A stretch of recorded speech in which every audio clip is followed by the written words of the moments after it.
नमस्कार लाडके बहिणी, तुमचं पुन्हा एकदा स्वागत आहे आपल्या चॅनलवरती. आज तुमच्यासाठी अत्यंत आनंदाची आणि महत्त्वाची बातमी असणार आहे. कारण जुलै आणि ऑगस्ट या 2 महिन्यांच्या हप्त्याची प्रतीक्षा करणाऱ्या महिलांसाठी एक मोठी अपडेट समोर आलेली आहे. सूत्रांकडून मिळालेल्या माहितीनुसार पात्र लाभार्थी महिलांच्या खात्यामध्ये जुलै आणि ऑगस्ट या दोन्ही महिन्यांची मिळून तब्बल ₹3,000 जमा करण्याची प्रक्रिया इथे सुरू करण्यात आल्याची माहिती सध्या समोर येत आहे. आणि विशेष म्हणजे जुलै महिन्याचे ₹1,500 आणि ऑगस्ट महिन्याचे ₹1,500 असे एकूण ₹3,000 पात्र महिलांच्या खात्यामध्ये जमा होण्याची शक्यता इथे वर्तवण्यात येत आहे. म्हणजे त्यांच्या अगोदर पैसे जमा होण्याची इथे सुरुवात देखील झालेली आहे. या संदर्भात सरकारच्या स्तरावरून ही मोठी माहिती देण्यात आलेली आहे. राज्यातील मोठ्या संख्येने पात्र महिलांना जुलै आणि ऑगस्ट या 2 महिन्यांचा लाभ एकत्रितपणे देण्याची प्रक्रिया सुरू करण्याचे सांगण्यात आलेले आहेत. त्यामुळे गेल्या काही दिवसांपासून आपल्या खात्यामध्ये पैसे कधी येणार, जुलैचा हप्ता कधी मिळणार आणि ऑगस्टचा हप्ता मिळणार का? असे प्रश्न विचारणाऱ्या लाडक्या बहिणींसाठी ही माहिती अत्यंत महत्त्वाची आहे आणि त्यांच्यासाठी आनंदाची बातमी सुद्धा ही असणार आहे. कारण आता जी पंचमी येणार आहे, त्याच्यासाठी हे जे पैसे आहे हे खूप उपयुक्त पडणार आहेत. आता सर्वात महत्त्वाचा प्रश्न असा आहे, की हे पैसे नेमके कोणाला भेटणार? तर लाडके बहिणो, प्रत्येक लाभार्थी महिलेच्या खात्यामध्ये हे पैसे आपोआप जमा होतीलच असे नाही. यासाठी योजनेच्या पात्रतेची अटी पूर्ण करणे आवश्यक आहे. सर्वात पहिली गोष्ट म्हणजे तुमचे वार्षिक कौटुंबिक उत्पन्न ₹2.5 लाख मर्यादेत असणे आवश्यक आहे. तसेच कुटुंबातील सदस्यांकडे योजनेच्या नियमानुसार अपात्र ठरणारी चारचाकी गाडी नसणे, सरकारी नोकरी किंवा संबंधित अपात्रतेची अटी लागू असणे, अशी पात्रता तुम्हाला तपासायची आहे. आणि आता आपण जे जिल्हे आहे, कोणत्या जिल्ह्यामध्ये सर्वप्रथम हे लाभ वितरित झालेला आहे, ते सुद्धा व्हिडिओच्या माध्यमातून इथे बघणार आहे. त्यामुळे व्हिडिओ कुठेही स्किप या ठिकाणी करायचा नाहीये. बघा, त्यामुळे ज्या महिलांनी योजनेच्या पात्रतेमध्ये आहेत आणि ज्यांचे कागदपत्रे व्यवस्थित आहेत, अशा महिलांना जुलै आणि ऑगस्ट महिन्याचा लाभ मिळण्याची प्रक्रिया इथे सुरू झाल्याचे सांगितले जात आहे.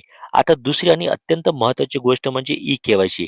लाडक्या बहिणींनो, तुमची ई-के-वाय-सी पूर्ण असणे खूप महत्त्वाचे आहे. जर तुमची ई-के-वाय-सी प्रलंबित असेल किंवा काही कारणामुळे तुमची माहिती अपूर्ण असेल, तर लाभ मिळण्याची अडचण इथे येऊ शकते. त्याचबरोबर तुमचे आधार कार्ड बँक खात्याशी लिंक आहे का? आणि तुमचे बँक खाते हे डी-बी-टीसाठी योग्य स्थितीत आहे का? ते तुम्हाला एकदा बँकेत जाऊन तपासायचं आहे. तरच तुमच्या अकाउंटवरती जे पैसे आहे, ते या ठिकाणी येणार आहे. आणि त्यानंतर सगळ्यात महत्त्वाची गोष्ट म्हणजे आपल्याला मिळालेल्या माहितीनुसार जुलै महिन्यासाठी इथे जवळ-जवळ 3,600 कोटी रुपये इथे आणि ऑगस्ट महिन्यासाठी 3,600 कोटी रुपये अशा प्रकारे दोन्ही महिन्यांसाठी मिळून 7,200 कोटी रुपयांचा निधी तरतूद करण्यात आल्याची माहिती या ठिकाणी समोर आली आहे. हा निधी लाभार्थी महिलांसाठी इथे पोहोचण्यासाठी बँक प्रक्रियेद्वारे पैसे जे आहे ना, हे वर्ग करण्यात येणार आहे. त्यामुळे लाडक्या बहिणींसाठी हा खूप आनंदाचा दिवस या ठिकाणी असणार आहे. मात्र सर्व महिलांच्या खात्यामध्ये एकाच वेळी पैसे जमा होणे शक्य नसल्यामुळे टप्प्याटप्प्याने पैसे जमा होत असल्याचे सांगितले जात आहे. म्हणजेच एखाद्या महिलेच्या शेजारी जर पैसे आले असतील, तर दुसऱ्या महिलेने इथे घाबरण्याचं काम नाहीये. तिला सुद्धा इथे जे पैसे आहे ना, ते इथे या ठिकाणी येणार आहे. आता बँकांबाबतही एक महत्त्वाची माहिती समोर येत आहे. जर SBI, state bank of India, त्यानंतर bank of India, bank of Maharashtra, Canara bank, Kotak Mahindra, I-C-I किंवा आय-डी-एफ-सी, एच-डी-एफ-सी, महाराष्ट्र ग्रामीण किंवा विविध जिल्हा मध्यवर्ती सहकारी बँका अशा विविध बँकिंग माध्यमातून लाभार्थ्यांच्या खात्यामध्ये रक्कम जमवण्याची प्रक्रिया इथे सुरू होत आहे. म्हणजे सुरू झालेलीच आहे. आता मात्र इथे एक गोष्ट लक्षात घ्या. तुमचे खाते यापैकी कोणत्याही बँकेत असले, तरी पैसे येण्यासाठी सर्वात महत्त्वाचं म्हणजे तुमची डी-बी-टी प्रक्रिया ही इथे व्यवस्थित असणे इथे महत्त्वाचं आहे. आता जिल्ह्यांबाबत एक महत्त्वाची माहिती. कोणत्या जिल्ह्यामध्ये हे जे पैसे आहे, हे सर्वप्रथम इथे जमा झालेले आहेत. आता महाराष्ट्रात एकूण 36 जिल्हे आहेत. सर्व जिल्ह्यांतील लाभार्थ्यांना एकाच वेळी पैसे जमा करण्याऐवजी टप्प्याटप्प्याने रक्कम वर्ग करण्याची प्रक्रिया असल्याचे सांगितले जात आहे. काही जिल्ह्यांमध्ये पहिल्या टप्प्यात, त्यानंतर दुसऱ्या टप्प्यात आणि उर्वरित जिल्ह्यांमध्ये तिसऱ्या टप्प्यात हे जे पैसे आहे हे जमा होणार आहे. या यादीमध्ये सर्वप्रथम मुंबई शहर असेल, त्यानंतर मुंबई उपनगर, पुणे, परभणी, बीड, अकोला, धाराशिव, छत्रपती संभाजीनगर, अहिल्यानगर, यवतमाळ, रत्नागिरी, रायगड, सातारा, कोल्हापूर, नंदुरबार, नाशिक, नागपूर, नांदेड, जळगाव आणि जालना यासारख्या जिल्ह्याचा उल्लेख या ठिकाणी केलेला आहे. म्हणजे पहिल्या यादीमध्ये या जिल्ह्याच्या महिलांसाठी अत्यंत आनंदाची बातमी असणार आहे. त्यांच्या अकाउंटवर इथे पैसे जे आहे ना, हे जमा व्हायला सुरुवात झालेली आहे. तुम्ही या जिल्ह्यामधून येता का ते कमेंट करून नक्की सांगायचं आहे.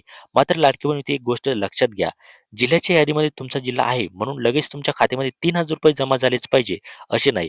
कारण अंतिम लाभ हा तुमची पात्रता, ई-के-वाय-सी, आधार लिंकिंग, डी शासनाच्या लाभार्थी नोंदणीवर असणे, इथे याच्यावर सगळं अवलंबून जे आहे ते असते.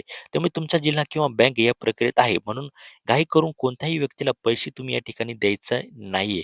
तुमच्या खात्यातील व्यवहार स्वतः तुम्हाला तपासायचा आहे आणि अद्ययावत माहितीवरच तुम्हाला या ठिकाणी विश्वास ठेवायचा आहे. बँकेत जाऊन तुम्ही एकदा नक्की तपासा तुम्हाला ₹3000 इथे जमा झाले का? ₹3000 जमा झाले असतील तर कमेंटमध्ये हो म्हणून नक्की पाठवा. जर झाले नसतील तर नाही म्हणून नक्की पाठवा आणि आपल्या चॅनलवर नवीन असाल तर आत्ताच सबस्क्राईब करा.